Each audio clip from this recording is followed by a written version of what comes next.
হজ করতে গিয়ে মারা গেলে কি হয়? হাদিসে এসেছে নবী সাল্লাল্লাহু আলাইহি ওয়াসাল্লাম বলেছেন, যে ব্যক্তি হজের উদ্দেশ্যে রওনা দিল এবং পথে মারা গেল, তার জন্য কিয়ামত পর্যন্ত হজের সোয়াব লিখা হতে থাকবে এবং কিয়ামতের দিন বিচার দিবসে তাকে হজ সম্পূর্ণকারী ব্যক্তি হিসাবে উঠানো হবে।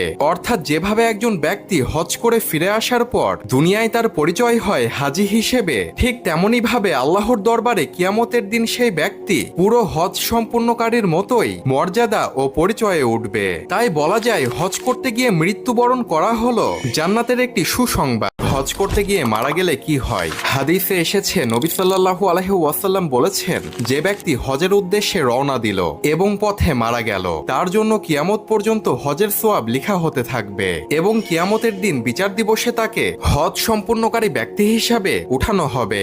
অর্থাৎ যেভাবে একজন ব্যক্তি হজ করে ফিরে আসার পর দুনিয়ায় তার পরিচয় হয় হাজী হিসেবে, ঠিক